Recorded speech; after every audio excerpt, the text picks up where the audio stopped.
Entonces me llevaron a mí a ver una proyección de un cine mexicano. Y era que estaba Eisenstein, Sergio Eisenstein, estaba cortando una película que había hecho en México, que se llamaba Tormenta sobre México.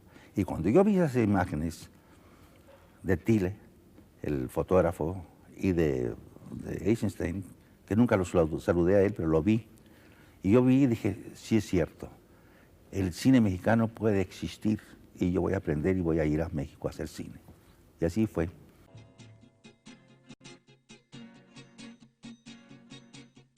Sergei Eisenstein, el genio que años atrás había revolucionado el cine con El acorazado Potemkin, llegaría a México en diciembre de 1930.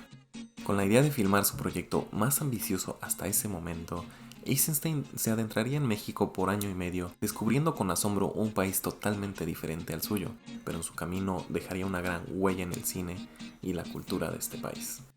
Pero ¿cuál fue la razón para que Eisenstein, uno de los más grandes directores del cine a nivel mundial, se interesara por México y más aún, decidiera filmar una película en estas tierras? Bueno, a principios de 1930, Eisenstein fue invitado a Estados Unidos con la intención de filmar varias películas con la Paramount Pictures. En su estancia en suelo yankee, Eisenstein pasó mucho tiempo con Charlie Chaplin, donde inclusive mantuvieron pláticas para colaborar en un proyecto.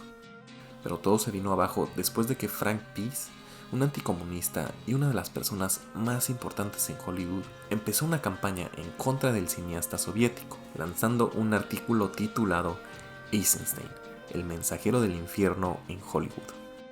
Sumado a la presión del Comité Fish, un comité dedicado a luchar en contra de las actividades antiamericanas, la Paramount Pictures no aguantó la presión y decidió cancelar todos los proyectos con el cineasta ruso.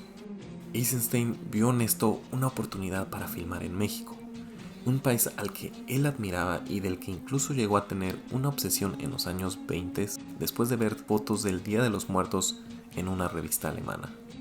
La impresión se me clavó como una espina, como una enfermedad incurable, el irrefrenable deseo de ver todo ese país que puede divertirse de tal manera con la muerte.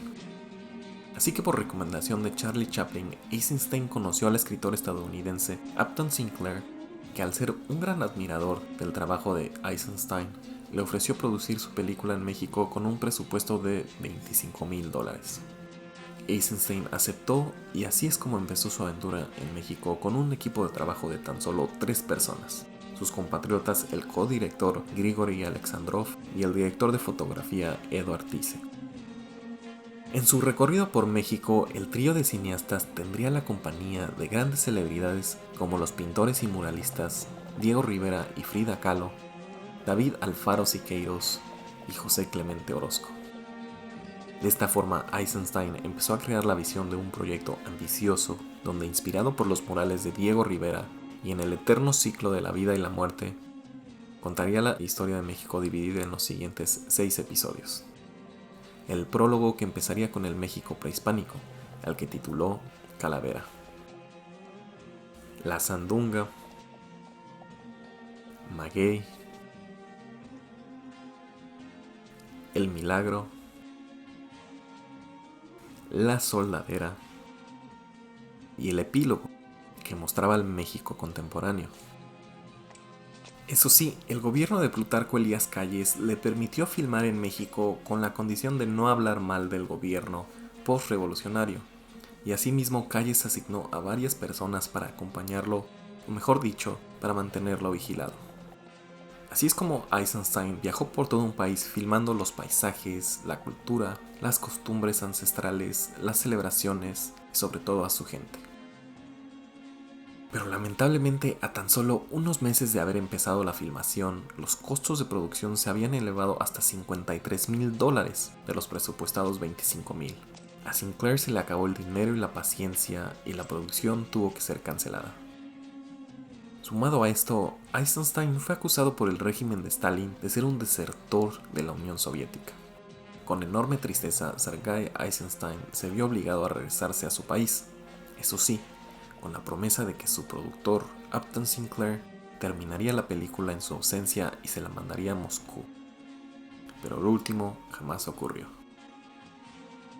La visita de Eisenstein a Norteamérica lo convirtió en sospechoso para el gobierno soviético, y estas sospechas hicieron que el cineasta nunca más tuviera la posibilidad de regresar a México, un fracaso que lo persiguió hasta el final de sus días. Por su parte, Upton Sinclair editaría la película y estrenaría el resultado en 1933 con el nombre de Truenos sobre México, la cinta con la que un joven Emilio Fernández y otros directores mexicanos se inspirarían para empezar su camino en el cine.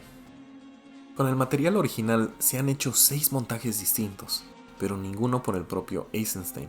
La versión más famosa es la del codirector de la cinta Grigory Alexandrov, el cual se estrenó en 1979 y trata de respetar la versión original de Eisenstein, dividida en las 6 partes antes mencionadas.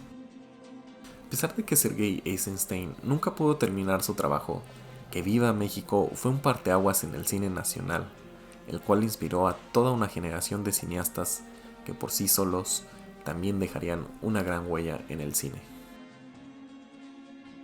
Gracias por acompañarme en este video.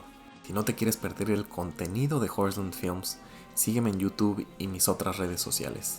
Yo soy Joshua Pérez Horseland y te veré muy pronto en el siguiente video.